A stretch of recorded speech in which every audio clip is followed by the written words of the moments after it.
నమస్కారం ETV news కు స్వాగతం. ఆంధ్రప్రదేశ్ చరిత్రలో మరో మహోన్నత ఘట్టం ఆవిష్కృతమైంది. ఆంధ్రుల ఆశలు ఆకాంక్షల కేంద్రమైన రాజధాని అమరావతి పునర్నిర్మాణ పనులకు ప్రధాని నరేంద్ర మోదీ కొద్దిసేపటి క్రితం శంకుస్థాపన చేశారు. ఈ కార్యక్రమం కోసం మధ్యాహ్నం 2:55 విజయవాడ విమానాశ్రయం చేరుకున్న మోదీకి speaker Ayyanna Patrudu, deputy speaker Raghuramakrishnaraju, హోంమంత్రి అనిత, ఇతర మంత్రులు స్వాగతం పలికారు. అక్కడి నుంచి హెలికాప్టర్లో సచివాలయం ఎదురుగా ఉన్న హెలీప్యాడ్ కు ప్రధాని చేరుకున్నారు. హెలీప్యాడ్ వద్ద ప్రధానికి గవర్నర్ అబ్దుల్ నజీర్, ముఖ్యమంత్రి చంద్రబాబు, ఉప ముఖ్యమంత్రి పవన్ కళ్యాణ్ స్వాగతం పలికారు. అక్కడి నుంచి 3:20 ర్యాలీగా బహిరంగ సభా వేదిక వద్దకు మోదీ చేరుకున్నారు. అక్కడ 49,040 కోట్ల విలువైన రాజధాని పనులకు శంకుస్థాపన చేసి అమరావతి పైలాన్ ఆవిష్కరించారు.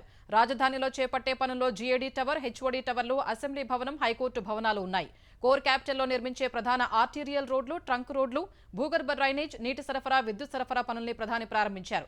నాగాయలంకలో ఏర్పాటు చేసే మిజైల్ టెస్ట్ రేంజ్, విశాఖలో పీఎం ఏక్తా మాల్ సహా మొత్తం 18 ప్రాజెక్టులకు ప్రధాని శంకుస్థాపన చేశారు.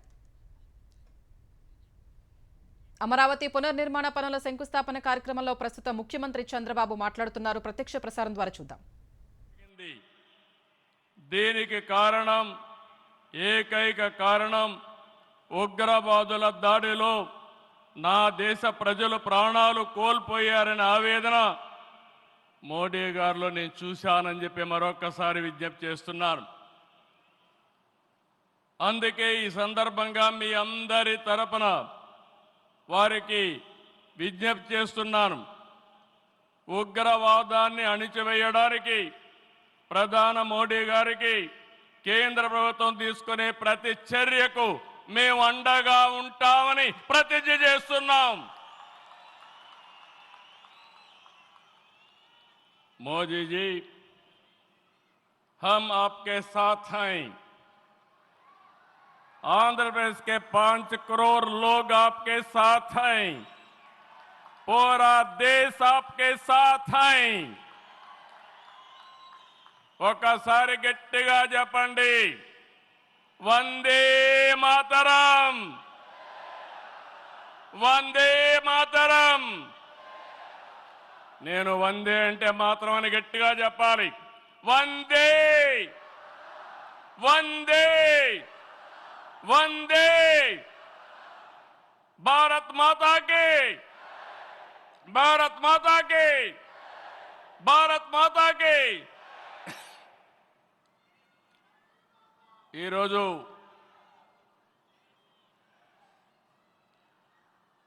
భారతదేశం మొత్తం మోడీ గారి నాయకత్వంలో ఈరోజు సంపూర్ణంగా సమర్థించే పరిస్థితిలో ఉన్నారు. ఈ సందర్భంగా ఒక్క విషయం మీ అందరి దృష్టికి తీసుకురావాల్సిన అవసరం ఉంది. ఎప్పుడైనా సరే ఒక ఫ్యామిలీ, ఒక ఇండస్ట్రీ, ఒక కాన్స్టిట్యుయెన్సీ, ఒక కంపెనీకి దేనికైనా ఎఫెక్టివ్ లీడర్ ఉంటే ఆ ఇండస్ట్రీ బాగుపడుతుంది. ప్రధాని మోదీ సభ కోసం ఆంధ్రప్రదేశ్ నలుమూలల నుంచి పెద్ద సంఖ్యలో ప్రజలు తరలివచ్చారు. వెలగపూడిలో దాదాపు 276 ఎకరాల్లో విస్తరించిన సభా ప్రాంగణం పెద్ద సంఖ్యలో తరలివచ్చిన ప్రజలతో కిక్కిరిసిపోయింది. ఈ సభకు దాదాపు 5 లక్షల మంది తరలివస్తారని అంచనాలతో ఏర్పాట్లు చేశారు. మొత్తం 35 గ్యాలరీలు ఏర్పాటు చేయగా అన్నీ నిండిపోయాయి. ఎండల తీవ్రత దృష్ట్యా తాగునీరు, మజ్జిగ అందిస్తున్నారు. ఎంఐపీలు, వీవీఐపీలు, వీఐపీలు, అమరావతి రైతులు తమకు కేటాయించిన గ్యాలరీలో కూర్చున్నారు. మిగిలిన ప్రాంతంలో సాధారణ ప్రజలు కూర్చున్నారు. వివిధ జిల్లాల నుంచి ఆర్టీసీ, పాఠశాలల బస్సులు, ఇతర వాహనాల్లో తరలివచ్చిన వారు 11 మార్గాల్లో సభా ప్రాంగణానికి చేరుకున్నారు. ప్రధాని సహా అత్యంత ప్రముఖులు వచ్చినందున భారీ భద్రత ఏర్పాటు చేశారు. 6,500 మంది భద్రతా సిబ్బంది విధులు నిర్వర్తిస్తున్నారు. 37 మంది ఐపీఎస్ అధికారుల్ని నియమించారు. ముఖ్యమంత్రి రేవంత్ రెడ్డి ఢిల్లీ వెళ్లారు. కాంగ్రెస్ వర్కింగ్ కమిటీ సిడబ్ల్యూసీ సమావేశంలో పాల్గొనేందుకు సిడబ్ల్యూసీ సభ్యులు వంశీచంద్ రెడ్డి, మంత్రి దామోదర రాజనరసింహలతో కలిసి రేవంత్ ఢిల్లీ వెళ్లారు. ఈ ఉదయం 10:30కు శంషాబాద్ విమానాశ్రయం నుంచి ఢిల్లీ వెళ్లిన సీఎం ప్రస్తుతం జరుగుతున్న సిడబ్ల్యూసీ సమావేశానికి హాజరయ్యారు. కేంద్రం జనగణనతో పాటే కులగణన చేయాలని నిర్ణయించిన వేళ సిడబ్ల్యూసీ భేటీని ప్రత్యేకంగా నిర్వహిస్తుండగా కులగణన సహా ఇతర అంశాలపై చర్చిస్తున్నట్టు తెలుస్తోంది. కాంగ్రెస్ అగ్రనేత లోక్సభలో ప్రతిపక్ష నేత రాహుల్ గాంధీ ఒత్తిడితోనే కేంద్ర ప్రభుత్వం జనగణనలో కులగణన చేస్తామని నిర్ణయం తీసుకుందని కాంగ్రెస్ తెలంగాణ నేతలు అన్నారు. కాంగ్రెస్ పార్టీ బీసీ నేతలు రాజ్భవన్లో గవర్నర్ను కలిసి బీసీ బిల్లును రాష్ట్రపతి పరిశీలనకు పంపినందుకు కృతజ్ఞతలు తెలిపారు. తెలంగాణ ప్రభుత్వం కులగణన చేసి ప్రామాణికంగా స్పష్టమైన లెక్కల్ని వెల్లడించిందని మంత్రి పొన్నం ప్రభాకర్ తెలిపారు. ఈ విషయంలో తెలంగాణ దేశానికి ఆదర్శంగా నిలిచిందన్నారు. కులగణనపై చౌకబారు విమర్శలు చేసేవారు ఒకసారి ఆత్మ పరిశీలన చేసుకోవాలని పొన్నం వ్యాఖ్యానించారు. తెలంగాణలోని డిగ్రీ కళాశాలల్లో ప్రవేశాల కోసం దోస్తు నోటిఫికేషన్ విడుదలైంది. ఈసారి 3 విడతల్లో డిగ్రీ ప్రవేశాలు కల్పించనున్నట్టు ఉన్నత విద్యా మండలి తెలిపింది. రేపటి నుంచి నెల 21 వరకు మొదటి విడత దరఖాస్తులు స్వీకరించనున్నట్టు వివరించింది. మే 10 నుంచి మే 22 వరకు మొదటి విడత దరఖాస్తు చేసుకున్న వారికి వెబ్ ఆప్షన్స్ అవకాశం కల్పిస్తున్నట్టు తెలిపింది. మొదటి విడత సీట్లను మే 29న కేటాయించనున్నట్టు పేర్కొంది. మే 30 నుంచి జూన్ 8 వరకు రెండో విడత దరఖాస్తులు స్వీకరిస్తామని తెలిపింది. మే 30 నుంచి జూన్ 9 వరకు రెండో విడత వెబ్ ఆప్షన్లకు అవకాశం ఇచ్చిన ఉన్నత విద్యా మండలి జూన్ 13న రెండో విడత సీట్లు కేటాయించనున్నట్టు ప్రకటించింది. మూడో విడత కోసం జూన్ 13 నుంచి జూన్ 19 వరకు దరఖాస్తులు స్వీకరిస్తామని తెలిపింది. జూన్ 13 నుంచి జూన్ 19 వరకు వెబ్ ఆప్షన్లకు అవకాశం ఇచ్చింది. మూడో విడత సీట్లను జూన్ 23న సీట్లు కేటాయించనున్నట్టు పేర్కొంది. జూన్ 30 నుంచి డిగ్రీ కాలేజీల్లో తరగతులు జరుగుతాయని తెలిపింది. ప్రపంచవ్యాప్త గుర్తింపు పొందిన భూదాన్ పోచంపల్లిలో Indian institute of handloom technology సెంటర్ని ఏర్పాటు చేస్తామని తెలంగాణ చేనేత జౌళి శాఖ మంత్రి తుమ్మల నాగేశ్వరరావు అన్నారు. భూదాన్ పోచంపల్లిలో పోచంపల్లి అర్బన్ బ్యాంకు నూతన భవనాన్ని ఎంపీ చామల కిరణ్ కుమార్ రెడ్డి, ఎమ్మెల్యే కుంభం అనిల్ కుమార్ రెడ్డితో కలిసి మంత్రి ప్రారంభించారు. అనంతరం చేనేత సదస్సులో పాల్గొన్న ఆయన రాష్ట్ర ప్రభుత్వానికి చేనేత, వ్యవసాయ శాఖలు 2 కళ్లు వంటివన్నారు. ఇచ్చిన మాట ప్రకారం రైతులకు రుణమాఫీ చేసినట్లు వెల్లడించారు. నేతన్నలకు కూడా రుణమాఫీ చేస్తున్నామన్నారు. తెలంగాణను బీజేపీ నేతృత్వంలోని కేంద్రం పూర్తిగా విస్మరించిందని, ఇటు రాష్ట్రంలో కాంగ్రెస్ ప్రభుత్వం విఫలమైందని మాజీ మంత్రి హరీష్ రావు ఆక్షేపించారు. జహీరాబాద్ నియోజకవర్గానికి చెందిన పలువురు బీజేపీ నేతలు, కార్యకర్తలు మాజీ ఎమ్మెల్యే మాణిక్రావు నేతృత్వంలో బీఆర్ఎస్లో చేరారు. వారిని పార్టీలోకి ఆహ్వానించిన హరీష్ బీఆర్ఎస్ ప్రారంభించిన బసవేశ్వర, సంగమేశ్వర ప్రాజెక్టుల్ని కాంగ్రెస్ ప్రభుత్వం పూర్తిగా పక్కనబెట్టి జహీరాబాద్ నియోజకవర్గానికి అన్యాయం చేసిందని మండిపడ్డారు. ఈ ప్రాజెక్టులు పూర్తయితే జిల్లా మొత్తం సాగునీటితో సస్యశ్యామలమయ్యే అవకాశం ఉండగా సంగారెడ్డి జిల్లా అభివృద్ధిని కాంగ్రెస్ నిర్లక్ష్యం చేస్తోందన్నారు. సంగమేశ్వర, బసవేశ్వర ప్రాజెక్టులు పూర్తి చేయడానికి బీఆర్ఎస్ పోరాడుతుందన్నారు. మళ్లీ వచ్చేది బీఆర్ఎస్ ప్రభుత్వమేనని, తెలంగాణ అభివృద్ధి బీఆర్ఎస్తోనే సాధ్యమని హరీష్ రావు తెలిపారు. ఉమ్మడి వరంగల్ జిల్లా వ్యాప్తంగా కురిసిన అకాల వర్షానికి రైతులకు తీవ్ర నష్టం వాటిల్లింది. జయశంకర్ భూపాలపల్లి జిల్లాలో కొనుగోలు కేంద్రాల్లో పోసిన ధాన్యం తడిసి ముద్దైంది. చేతికందికొచ్చిన పంట నీటిపాలవగా రైతులు తీవ్ర ఆవేదన వ్యక్తం చేస్తున్నారు.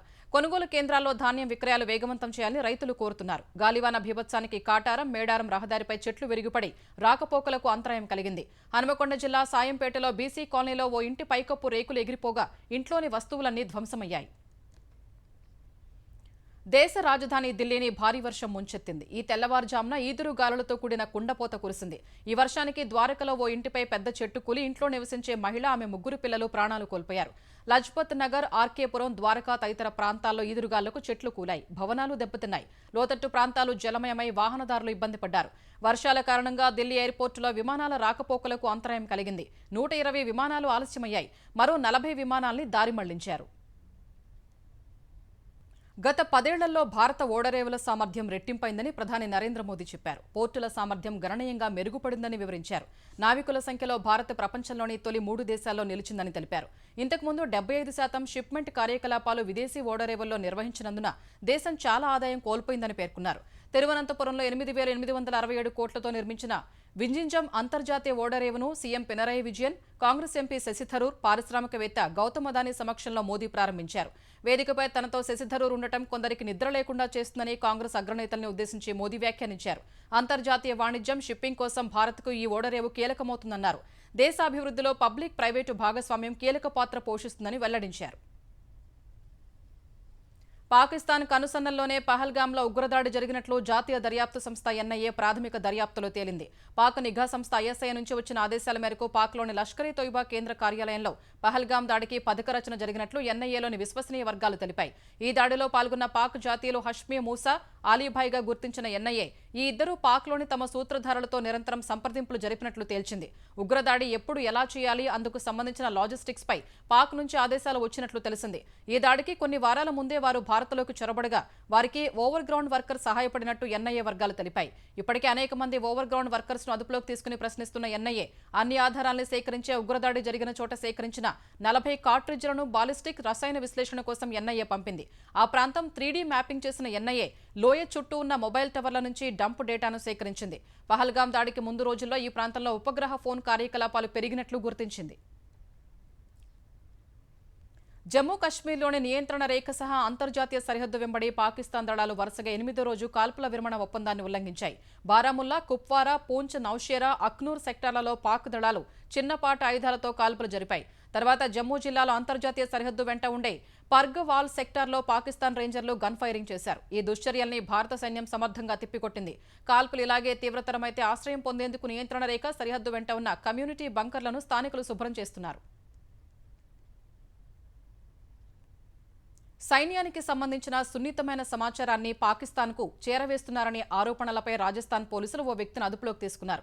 2013లో నిందితుడు దాయాది దేశానికి వెళ్లి శిక్షణ పొందినట్టు దర్యాప్తులో గుర్తించారు. అతడికి పాక్ నిఘా సంస్థ ఐఎస్ఐతో సంబంధాలున్నాయని పోలీసులు తెలిపారు. సెల్ ఫోన్ ద్వారా సైన్యానికి సంబంధించిన కదలికల్ని ఐఎస్ఐ ఏజెంట్లకు చేరవేశాడని వెల్లడించారు. జైసల్మీర్ జిల్లాలోని అంతర్జాతీయ సరిహద్దుకు సమీపంలో ఉన్న మోహన్ గఢ్లో నిందితుడు పఠాన్ ఖాన్ నివాసం ఉన్నాడని ఇంటెలిజెన్స్ డీజీపీ సంజయ్ అగర్వాల్ తెలిపారు.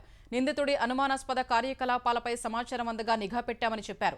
అనంతరం అదుపులోకి తీసుకుని ప్రశ్నించగా నిందితుడు 2013లో పాకిస్తాన్కు వెళ్లినట్లు గుర్తించామని తెలిపారు. మతపరమైన యాత్ర కోసం పాకిస్తాన్కు వెళ్లినప్పుడు సైన్యానికి సంబంధించిన సమాచారంతో పాటు జైసల్మేర్ సరిహద్దు ఫోటోలని ఆ దేశ అధికారులకు చేరవేశాడని తెలిపారు. మైక్రోసాఫ్ట్ సహ వ్యవస్థాపకుడు బిల్ గేట్స్ ఆస్పెర్జర్ సిండ్రోమ్తో బాధపడినట్లు ఆయన కుమార్తె ఫోబ్ గేట్స్ తెలిపారు. కాల్ హర్ డాడీ పాడ్కాస్ట్ లో మాట్లాడిన 22 ఏళ్ల ఫోబీ గేట్స్ ఆస్పెర్జర్ సిండ్రోమ్ అనేది ఆటిజం స్పెక్ట్రమ్ డిజార్డర్ కు ఒక రూపమని చెప్పారు. ఈ సిండ్రోమ్ ఉన్న వ్యక్తులు సామాజిక సంబంధాలు, ఇతరులతో సంభాషణల సమయంలో ఇబ్బంది పడే మానసిక సమస్యతో బాధపడతారని, చేసిన పనులే మళ్లీ చేస్తారని ఫోబీ వివరించారు. తన తండ్రి బాల్యంలో ఆస్పెర్జర్స్ పై పెద్దగా అవగాహన లేనందున ఆయన ఇబ్బంది పడ్డారని చెప్పారు. ప్రస్తుత కాలంలో పుట్టి ఉంటే తనకు ఆటిజం డయాగ్నోజ్ అయ్యేదని బిల్ గేట్స్ ఆటోబయోగ్రఫీలో రాశారని ఫోబీ తెలిపారు. కాగా ఆస్పెర్జర్స్ కు నిర్దిష్ట చికిత్స లేనప్పటికీ బిహేవియరల్ థెరపీ, సామాజిక నైపుణ్య శిక్షణ ద్వారా ఇబ్బంది నుంచి బయటపడొచ్చని వైద్యులు చెబుతారు. ప్రస్తుత ప్రపంచ కుబేరుడు టెస్లా అధినేత ఎలన్ మస్క్ సైతం ఆటిజంతో బాధపడ్డ విషయం తెలిసిందే.